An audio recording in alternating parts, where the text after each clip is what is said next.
দীর্ঘ প্রতীক্ষিত ত্রয়োদশ জাতীয় সংসদ নির্বাচন এবং গণভোটের ভোট গ্রহণ ঠিক নির্বাচন কমিশন কর্তৃক সকাল 7:30 শুরু হয়েছে। আমি এখন আছি নোয়াখালীর 3 বেগমগঞ্জ আসনের চৌমোহনী মদনমোহন উচ্চ বিদ্যালয় ভোট কেন্দ্রে। এখানে নারী এবং পুরুষ মিলে প্রায় 4739 জন ভোটার রয়েছে।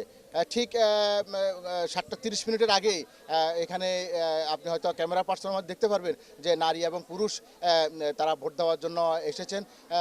তারা অনেকটাই এটাকে উচ্ছ্বসিত আনন্দিত যে তারা ভোট দিতে এসেছেন এবং ভোট দিতে পারছেন। এখানকার যিনি প্রিজাইডিং কর্মকর্তা রয়েছেন খান মোহাম্মদ ফয়সাল, তিনি জানিয়েছেন যে গতকালকেই তারা এখানে যে নির্বাচনী সরঞ্জাম নিয়ে এসেছেন। এখনো পর্যন্ত কেন্দ্রের পরিস্থিতি ভালো আছে এবং কোনো ধরনের সমস্যা নেই। তারা সুন্দর এবং সুষ্ঠুভাবে ভোট গ্রহণ ভোটারদের কাছ থেকে ভোট নিতে পারছেন।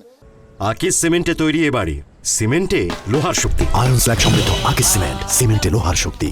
তবে এই নোয়াখালীর যে 6টি সংসদীয় আসন রয়েছে, আপনি জানেন যে এইবার এই ভোটে এখানে 48 জন প্রার্থী প্রতিদ্বন্দ্বিতা করছেন এবং এই ভোটকে অবাধ এবং সুষ্ঠু নিরপেক্ষ করার জন্য প্রায় 60টি বাহিনীর 16,000 আইনশৃঙ্খলা বাহিনী নিয়োজিত করা হয়েছে। তবে নোয়াখালীর বিচ্ছিন্নদী উপজেলা হাতিয়াতে গতকাল রাতে বেশ কিছু বিচ্ছিন্ন ঘটনা ঘটেছে। আমাদের কাছে খবর হয়েছে বিশেষ করে নোয়াখালীর বিচ্ছিন্নদী উপজেলার হাতিয়ার যে নিজুমদ্বীপ রয়েছে সেখানে সহ বেশ কয়েকটি ইউনিয়নে দুদল সমর্থক অর্থাৎ বিএনপির প্রার্থী এবং এনসিপির প্রার্থীর কর্মী সমর্থকের মধ্যে বিভিন্ন জায়গায় অপ্রীতিকর কিছু ঘটনা ঘটেছে এবং অনেকে আহত হয়েছে। এছাড়া অন্যান্য যে আসনগুলো রয়েছে সে সবগুলো আসনের পরিস্থিতি ভালো এবং এখনো পর্যন্ত সবাই ভোট দেওয়ার যে পরিবেশ সেটি সুষ্ঠু রয়েছে এবং সুন্দর রয়েছে। সবাই ভোট কেন্দ্রে যাচ্ছে ভোট দেওয়ার জন্য। এই ছিল আমার কাছে নোয়াখালীর 6টি সংসদীয় আসনের মধ্যে বেগমগঞ্জের 3-এর সর্বশেষ খবর।